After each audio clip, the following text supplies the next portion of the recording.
Donc, il nous paraissait intéressant de vous présenter les grandes lignes de ce dispositif. Alors, quels vont être les sujets du jour?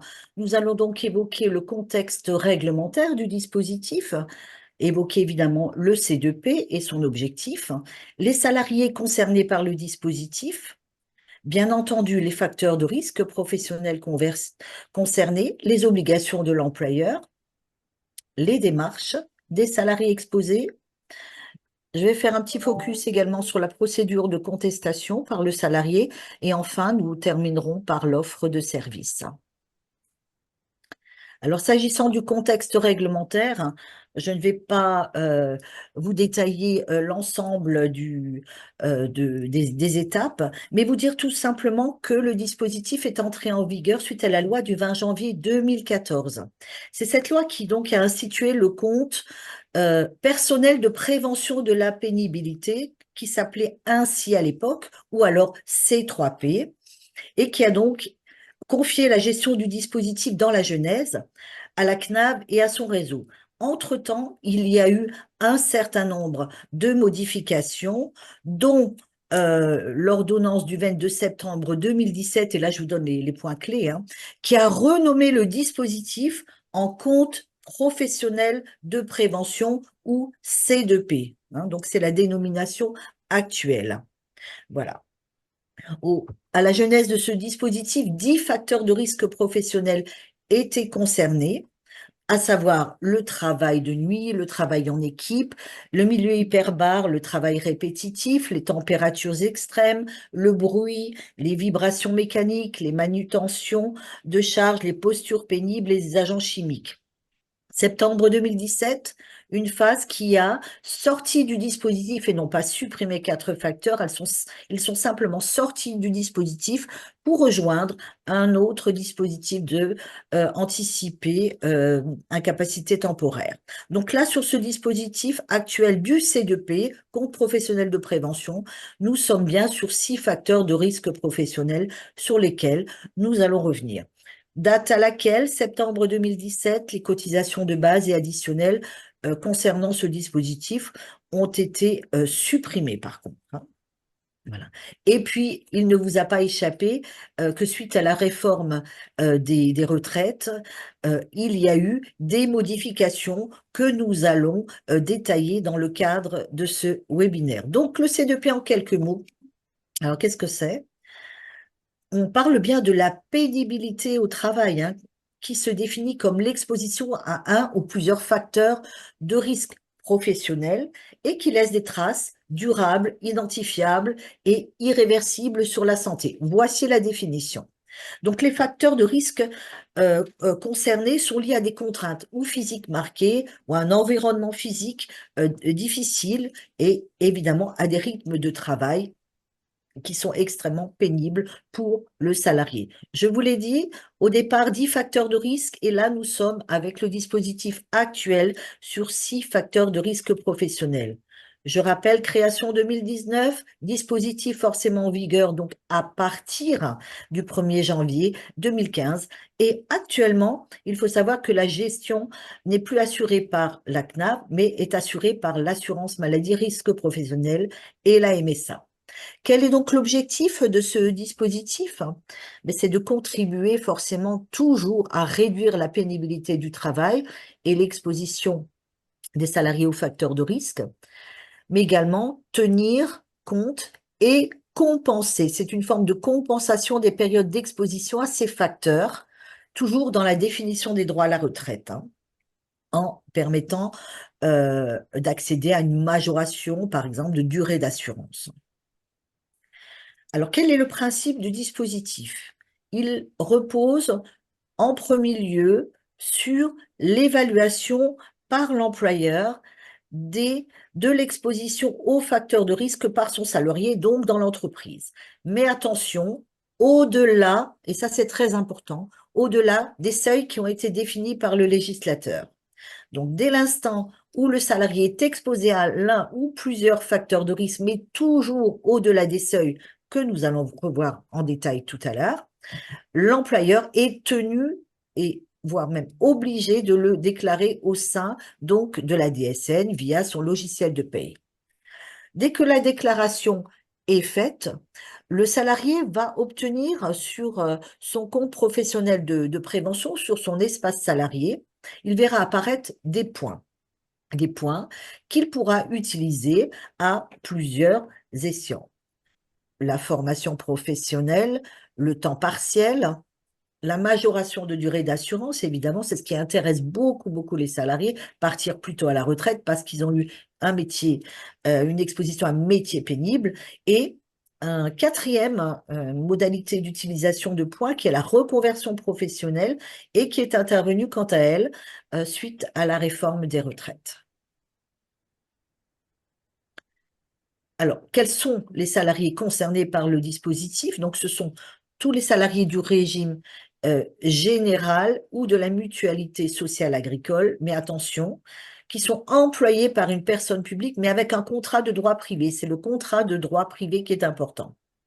Seuls les salariés avec un contrat de droit privé, alors qu'ils soient CDI, CDD, intérim, sont concernés par le dispositif. Une autre condition très importante, il faut que ce contrat soit d'une durée supérieure ou égale à un mois.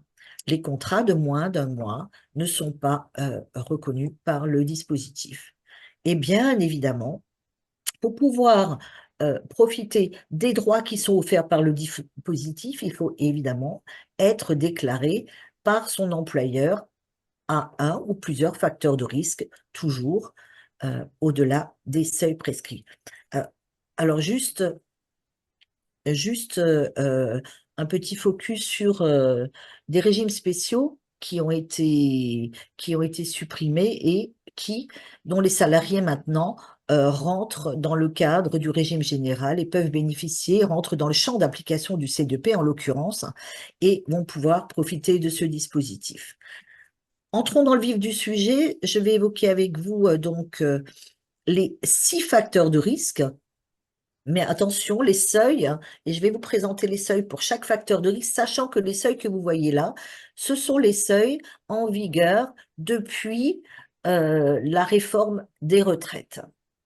Donc le facteur le plus couru, si je puis dire, qui est le plus déclaré, c'est le facteur travail de nuit. Donc on part du principe, on est bien d'accord, que ces différents facteurs vont provoquer des lésions sur l'organisme et donc de la pénibilité au travail.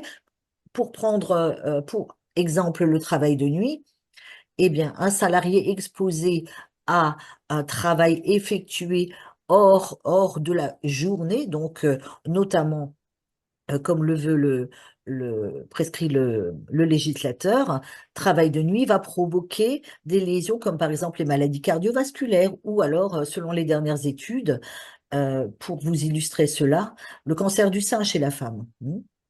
Il en est de même, sachant, caractérisant les autres facteurs, le bruit évidemment va provoquer des acouphènes, de la dépression, des problèmes auditifs, etc., etc. Et chaque facteur a effectivement ses lésions qui lui sont propres. Et c'est donc pour compenser ces difficultés que le législateur a dit la chose suivante. Un salarié qui travaille de nuit, mais attention, pour son seuil, il faut avoir fait au moins 1 heure entre minuit et 5 heures du matin, à raison de 100 nuits par an. Attention, 100 nuits, c'est le seuil. Après la réforme des retraites, doit être déclaré par l'employeur. Deuxième facteur, le travail en équipe successive alternant. Donc là, il faut travailler effectivement en alternance et effectuer au niveau du critère d'intensité 1 heure entre minuit et 5 heures, du critère de durée 30 nuits par an. 30 nuits, c'est le seuil après la réforme des retraites. Avant la réforme des retraites, pour le travail en équipe successif alternant, je précise, le seuil était de 50 nuits. Pour le travail de nuit, avant la réforme des retraites, le seuil était de 120 nuits. Voilà. Les activités en milieu hyperbare, critère d'intensité 1200 hectopascales, critère de durée, il faut avoir effectué 60 interventions ou travaux par an.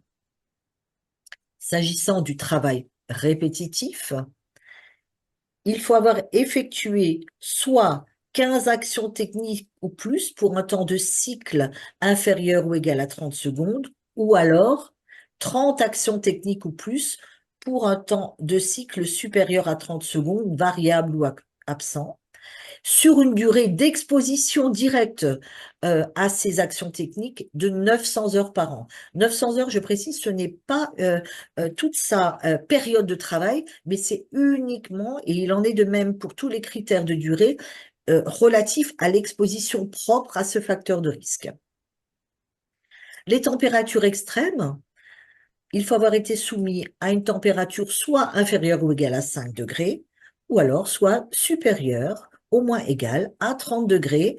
S'agissant du critère de durée, on est également sur 900 heures par an d'exposition.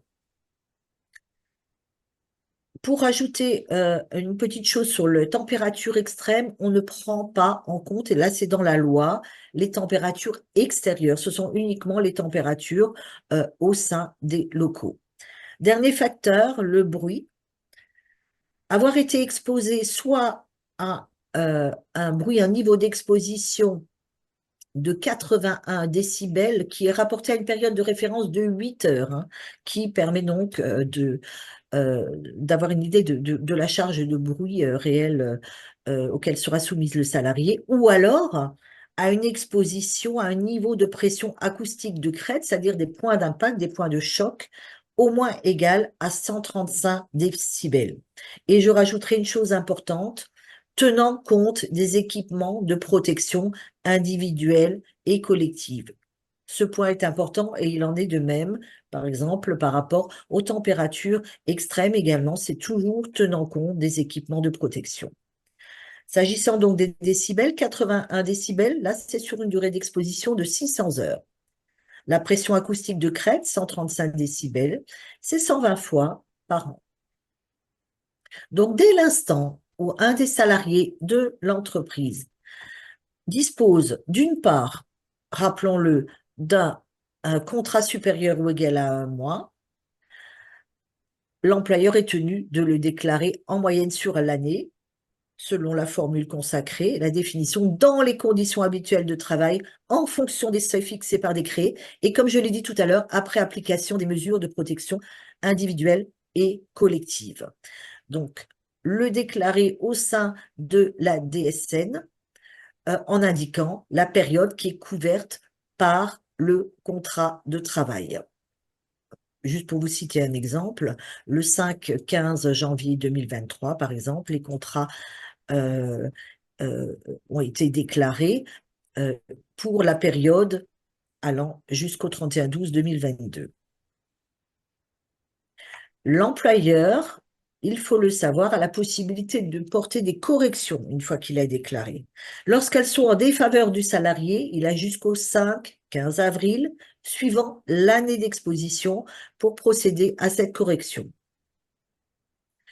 Si la correction est en faveur du salarié, l'employeur dispose de 3 ans en arrière pour pouvoir porter une déclaration ou une correction, le cas échéant. L'employeur peut donc régulariser 3 ans en arrière, évidemment, les années antérieures, et ce jusqu'au début du dispositif, je vous rappelle, 2015 début, première année déclarative, on ne pourra plus revenir sur les années en arrière. L'évaluation, gardez bien en tête la définition, appréciée en moyenne sur l'année dans les conditions habituelles de travail au regard des seuils fixés par décret après application des mesures individuelles et collectives. Toujours déclarer la période d'exposition. Si c'est un contrat qui couvre une année complète, une année civile entière, alors que ce soit un CDI, un CDD, un contrat d'apprentissage, la période d'exposition est toujours celle du 1er janvier au 31-12 de l'année concernée. Si nous nous trouvons dans ce que nous appelons un contrat infra-annuel qui ne couvre qu'une partie de l'année civile, qui débute et s'achève en cours d'année, que ce soit en apprentissage, en intérim, en CDD ou en CDI, la période d'exposition, là, correspondra par contre à la période du contrat.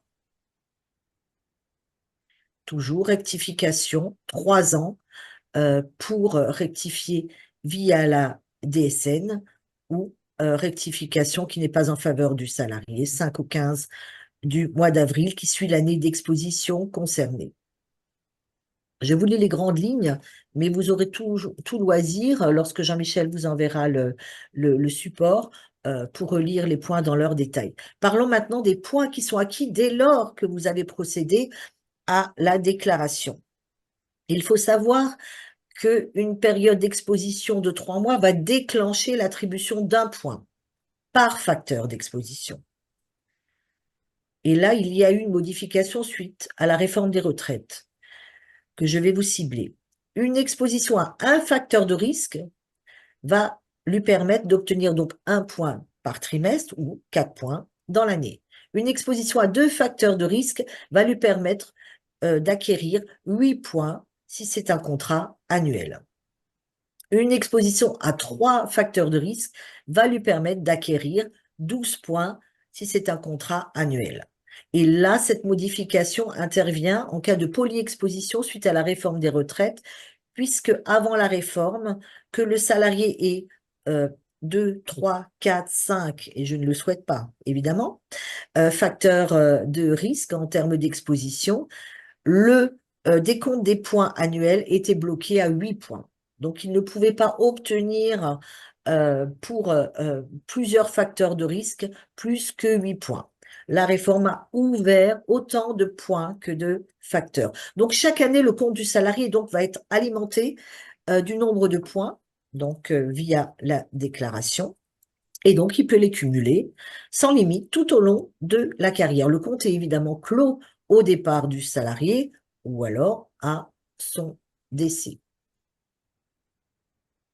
Le salarié peut, quant à lui, utiliser ses points selon sa propre volonté, mais tout en sachant qu'effectivement, ils sont clos au moment de la retraite. Alors, les 4 modalités d'utilisation de points, très rapidement.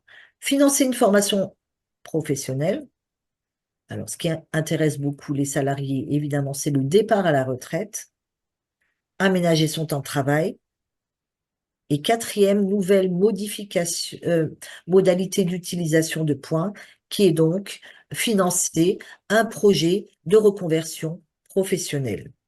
Il est important de savoir une chose, c'est que les 20 premiers points qui vont être acquis sont réservés pour le financement d'une action de formation professionnelle ou d'un projet de reconversion professionnelle, excepté pour certains salariés, évidemment, qui sont nés avant 1960, où là, aucun point n'est réservé à l'utilisation en formation. Forcément, c'est plus à la porte de la retraite qu'on va démarrer une action de formation, ou alors très rarement. Il faut savoir que un point correspond à 500 euros. Avant la réforme des retraites, la valeur du point était de 375 euros. Donc, la réforme a permis d'augmenter, donc, dans ce cadre-là, la valeur du point. Chose importante, les points sont utilisables un par un, ce qui ne sera pas le cas de certaines autres modalités d'utilisation de points. Et ils abondent effectivement le compte personnel de formation. Ils vont donc se rajouter, s'agréger pour permettre de financer tout ou partie d'une action de formation professionnelle. En termes de démarche, il faut donc rencontrer un conseiller en évolution professionnelle qui va identifier donc avec le salarié la formation sur le portail CPF. Il va devoir y avoir une action de mobilisation de points sur l'espace C2P du salarié. Et enfin, finaliser la demande de financement sur le site du CPF. L'ensemble de ces démarches et de ces modalités sont toujours définies dans le site internet www.compteprofessionnelprevention.fr ou alors en passant par le 36 82 qui est la plateforme du dispositif C2P. Alors, anticiper le départ à la retraite. Donc, il y a ce qu'on appelle une MDAP, une majoration de durée d'assurance, qui va donc permettre d'anticiper l'âge légal de départ à la retraite et ou déterminer le taux et la durée d'assurance pour calculer la pension retraite du salarié. Là, par contre, les points sont utilisables par bloc de 10. Il faut avoir 10 points et 10 points correspondent à un trimestre de majoration de durée d'assurance pénibilité avec un plafond de 8 trimestres maximum. Ces points sont donc mobilisables à partir de 55 ans, mais pas plus de 2 ans avant l'âge légal de départ à la retraite. Alors pour ce faire et pour vraiment vérifier ce point qui est très important, le conseil que je puis vous donner, c'est que le salarié rencontre le conseiller retraite pour vérifier l'impact sur la carrière et débloquer, donc mobiliser l'utilisation de points pour une MDAP au moyen du formulaire dédié sur l'espace personnel. Je rappelle que la clôture du compte est effective au départ à la retraite du salarié. Troisième modalité d'utilisation de points, aménager son temps de travail. Donc, permettre de réduire le temps de travail sur une période définie, mais dans ce cadre-là, avec maintien du salaire, donc sans perte de rémunération. Il faut que la réduction de travail soit entre 20 et 80% de la durée de travail applicable dans l'établissement. Et là, à l'identique de la MDAP, les points sont utilisables par bloc de 10. Donc, pour vous donner une idée concrète, hein, le salarié va donc pouvoir travailler à temps partiel, avoir un souffle dans sa carrière, dans son temps de travail pour récupérer.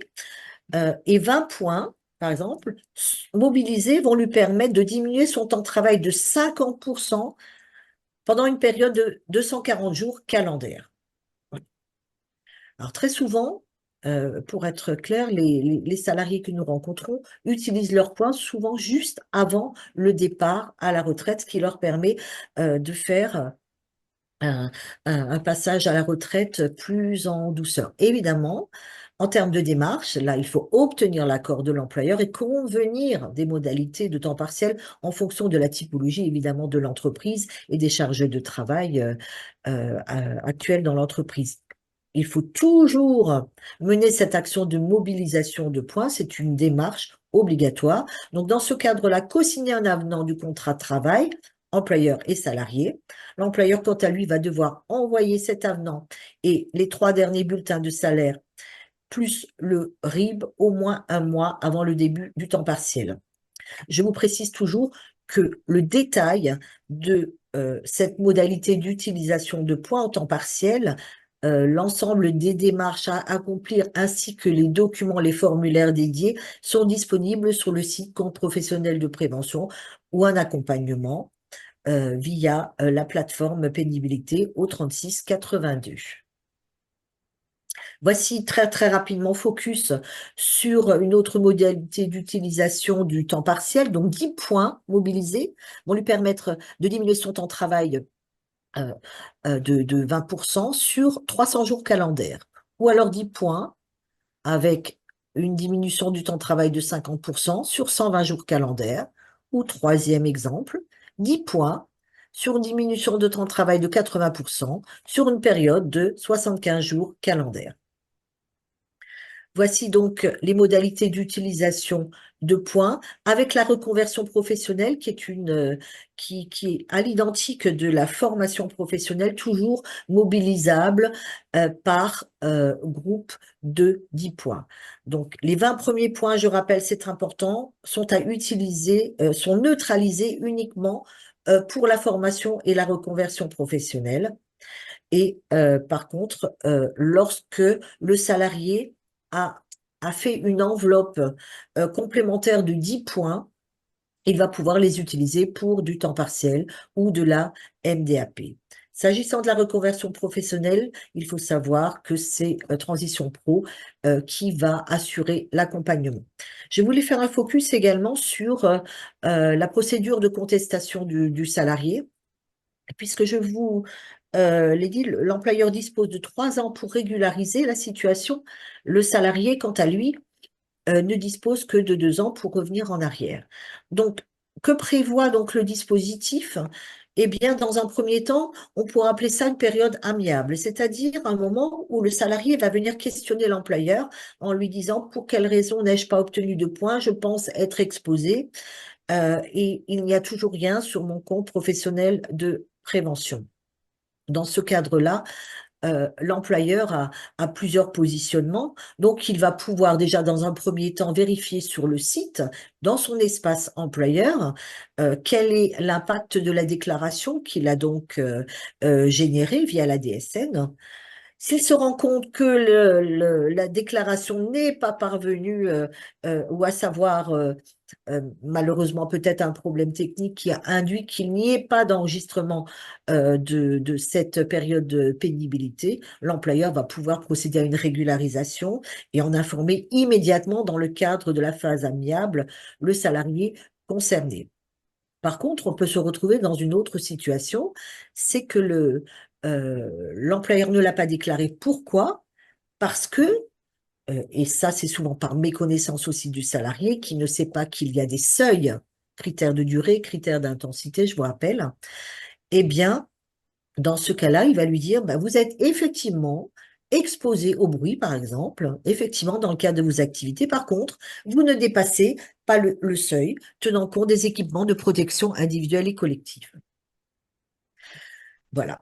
Ou alors, en cas d'absence de réponse de l'employeur, le salarié va donc pouvoir aller plus loin dans la démarche et va pouvoir, au travers d'un formulaire dédié qu'on appelle le formulaire de réclamation, qu'il va donc envoyer au CGM, le CGM qui est le centre de gestion mutualisée qui est à Rennes et qui va donc vérifier la recevabilité de cette réclamation et va donc, si la réclamation est recevable, va procéder à l'ouverture d'une enquête et donc attribuer conseiller enquêteur, qui est donc ma fonction ou celle de mes collègues dans les différentes CARSAT concernées.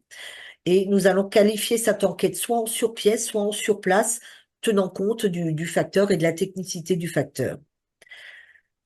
C'est le dossier, l'enquête va donc pouvoir être menée soit sur pièce sur une période de 6 mois, soit sur place sur une période de 9 mois. Nous allons donc faire un rapport d'enquête extrêmement détaillé qui va être présenté à une commission constituée d'administrateurs côté salarié et côté employeur, sachant que la décision finale va être portée par le directeur ou la directrice de la CARSAT concernée. Suite à cela, une notification de décision va être envoyée au salarié ou à l'employeur.